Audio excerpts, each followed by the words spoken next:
And at 64 years old, when she lost my dad and my only brother in a bad car accident from a drunk driver, she was working in a nursing home at the time. And she went from there, hi Joe, she went from there to starting a home for mentally retarded adults that were out on the street after President Reagan closed down the establishments. These people were put in the streets of Miami. She had 13 of them. She kept 2 of them even when she moved to Arizona because the families didn't want them. The others were placed with families, probably put into homes where they were probably even abused at the end. And she was 94 when she died. She had just given up those 2. There was 2 men.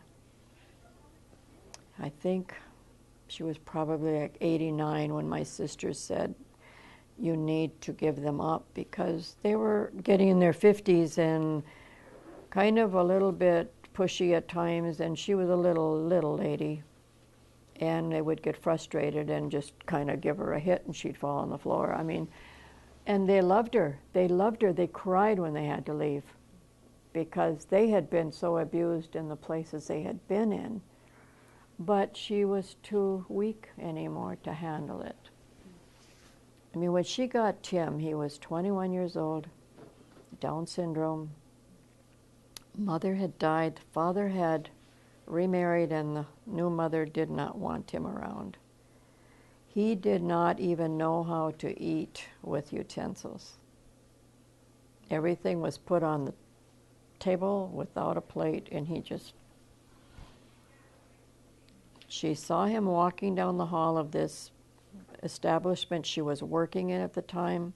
He walked up and he gave her a shove and she fell on the floor. She stood up and she gave him a shove and he fell on the floor.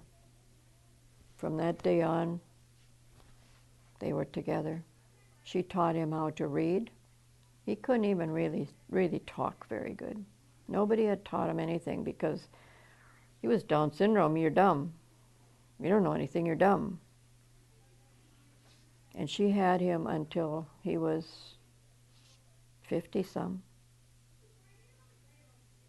And then we found out the home that they put him in, they took him out of there after 3 weeks. He had a broken arm and they claimed he fell. It was abuse. It was abuse. So they closed that place down and they took him out of there.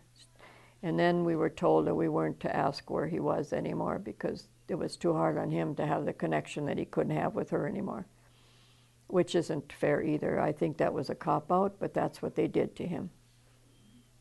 Anki, the other one, was, I think, autistic. When I first met him, he was legally blind. He walked very humped over. But I could hear this music coming out of my nephew's music room in his house in Arizona. I thought, wow, the kids are practicing. Boy, is that beautiful. I walked in there and it was Anki. Legally blind, no music in front of him, and I wish you could have heard that man play. I said, Anki, how did you learn this? Oh, I just know it. How can anybody say somebody like that is dumb? I mean, I could never play by ear, let alone play. He said I wanted to, and he spoke in this voice. Well, I wanted to play guitar, but they told me I couldn't because I'm blind. And I said, you can play anything. You don't need your eyes to play guitar. You need your fingers and your brain. Well, they wouldn't give me one. So I asked him to straighten up. I said, when you're walking, straighten up. Can you straighten up? And he said, I can't. I said, why? And he said, because they broke my back. And I said, who broke your back? Those people, where I was living, those people. I had a funny seizure and they took this board and they broke my back. Are you kidding me? You wonder why my mother at 80 years old, She couldn't see those kids go anyplace else. To her, they were her kids. And then she had to give them up when she got to be that old. Wow, what a society we live in.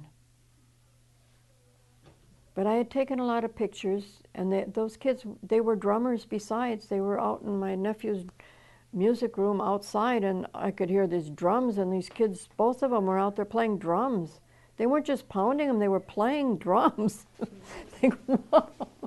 I took all these pictures, and I said, I'll send you the pictures when I get home.